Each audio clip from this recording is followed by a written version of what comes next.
How I finally got justice for my family and made sure my abusive stepfather can never hurt us again. When I was a child, my mom met a man named Adam. They started dating when I was 10, and I immediately felt something was off about him. Even as a kid, I instinctively knew there was something deeply wrong with him. Fast forward to when I was 16, and they got married on my birthday. Yes, on my birthday. By this point, Adam had already made my life a living hell. He was physically and verbally abusive almost every single day. Over the next 6 years, Adam's behavior got worse, and he took a particular disliking to me. He would exclude me from family events, force family members not to give me presents at Christmas or on my birthday, and then humiliate me when no gifts were given. He called me a __ when I was 11 years old just for wearing a skirt. He spent $50,000 of my inheritance on himself, buying things like mountain bikes, while I had no say. He would hide my phone to prevent me from contacting my father or extended family, and he controlled everything, down to the food I ate, making sure I never got the tastiest dishes while he ate them in front of me. How I finally got justice for my family and made sure my abusive stepfather can never hurt us again. Part 2. When I became an adult, I managed to buy my mom an expensive 4WD car, something I thought would bring her joy, but Adam ruined it. He stole cars, motorbikes, and even started a bushfire. It didn't end there. He even tried to pin a breaking and entering incident at my friend's house on my boyfriend. This man was truly a nightmare. I finally moved out at 16, and at that point, I was juggling 2 part-time jobs while going to school full-time. I had relocated to a different state and city. It was tough, but anything was better than living under Adam's roof. How I finally got justice for my family and made sure my abusive stepfather can never hurt us again.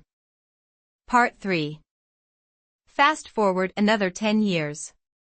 At 26, my mom finally found the courage to separate from Adam after years of abuse. My 3 siblings also left him behind, and though they had to continue visitation due to custody agreements, at least they were safe. However, Adam still resented them and continued his toxic, threatening behavior. I took full custody of my oldest sibling, who wanted to escape Adam's control, and I wholeheartedly supported her decision. My middle sibling, a brother, was deeply traumatized by Adam's abuse and, unfortunately, had untreated behavioral issues. I tried to help him and let him live with me, but he became too violent for me to manage alone. Eventually, he moved back in with my mom and the youngest sibling. But he was still violent, and things kept escalating. How I finally got justice for my family and made sure my abusive stepfather can never hurt us again. Part 4. A week ago, my brother assaulted a family member at my mom's house. The police had to escort him off the property and send him to Adam's house to live. That's when Adam reached out to me for the first time in years.